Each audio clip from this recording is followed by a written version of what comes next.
दोस्तों आपने हमारे देश के बड़े बड़े न्यूज़ चैनलों पे ऐसे सैकड़ों एपिसोड देखे होंगे, ऐसे हजारों एपिसोड देखे होंगे जिनमें हमारे देश के बड़े बड़े एंकर देश में मुस्लिम समुदाय के लोगों के खिलाफ जहर भरने का काम करते हैं। यानी कि इनके इस नफरत वाले शो को देखने के बाद इस देश में एक बहुत बड़ी संख्या में लोगों के अंदर मुस्लिम समुदाय के लोगों के लिए नफरत ऑटोमेटिक पैदा हो जाती है। दोस्तों आपने ऐसे सैकड़ों हेडलाइन देखे होंगे, जैसे कि कभी राम मंदिर के नाम पे मुस्लिमों के लिए नफरत, कभी ज्ञानवापी मस्जिद के नाम पे मुस्लिम समुदाय के लोगों के खिलाफ नफरत, कभी लव जिहाद के नाम पे नफरत, कभी लैंड जिहाद नाम के नफरत। ऐसे सैकड़ों नफरत फैलाने वाले हेडलाइन दोस्तों आपको गोदी मीडिया के न्यूज चैनलों पे आसानी से मिल जाएंगे। और नीचे जो वो सब्सक्राइब का बटन है ना, उसको हिट करो, जल्दी से करो सब्सक्राइब। दोस्तों इन सारे नफरत फैलाने वाले लोगों को, नफरत फैलाने वाले चैनलों को हमारे सरकार का भी भरपूर समर्थन मिलता है। इसीलिए तो सुप्रीम कोर्ट बार बार चेतावनी देती है कि अपने न्यूज चैनलों पे नफरत ना फैलाएं, लेकिन ये लोग बाज नहीं आते हैं क्योंकि इनके ऊपर सरकार का पूरा समर्थन है। दोस्तों आज के समय कोरोना जिहाद और लव जिहाद ये दोनों हेडलाइन काफी पुराने हो चुके हैं। तो आज के समय हमारे इस देश की सबसे बड़ी न्यूज एजेंसी यानी कि आज तक पे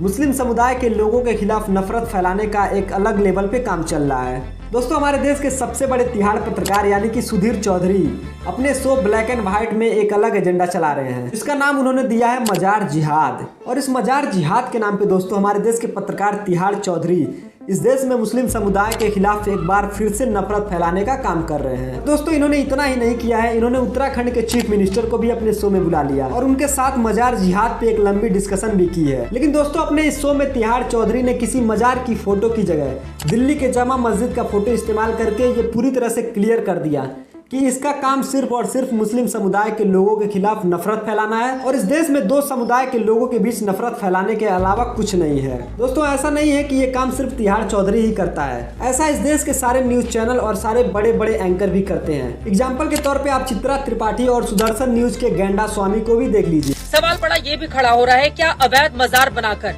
सरकारी जमीन पर अतिक्रमण की साजिश लंबे समय से चल रही है? इस पर रोक कैसे लगेगी? उत्तराखंड सरकार की कार्रवाई को लेकर भी पूछे जा रहे हैं कई तरह के सवाल। पक्ष विपक्ष के मेहमानों के साथ मुख्यमंत्री भी हमारे साथ मौजूद रहेंगे।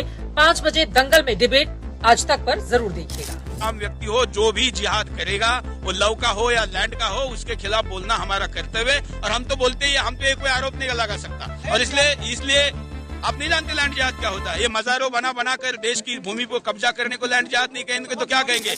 और आपने देखा होगा बहुत सारी ऐसी मजार भी हैं, बहुत सारी ऐसी मस्जिदें भी हैं जहां पर हिंदू भी जाकर चादर चढ़ाते हैं। आपने देखा होगा अजमेर शरीफ एक ऐसी जगह है जहां पर आपको मुसलमानों के साथ साथ हिंदू भी मिलेंगे और वो भी चादर चढ़ाने के लिए वहां पर जाते हैं। दोस्तों गेंडा स्वामी का इस देश की सरकार पे इतना भरोसा है कि वो खुलेआम कहता है कि मैं कुछ भी बोल लूं, मैं मुस्लिम समुदाय के लोगों के खिलाफ कितनी भी जहर उगल लूं, मुझे इस देश की सरकार कुछ नहीं कर सकती और इस देश की पुलिस मुझे छू भी नहीं सकती।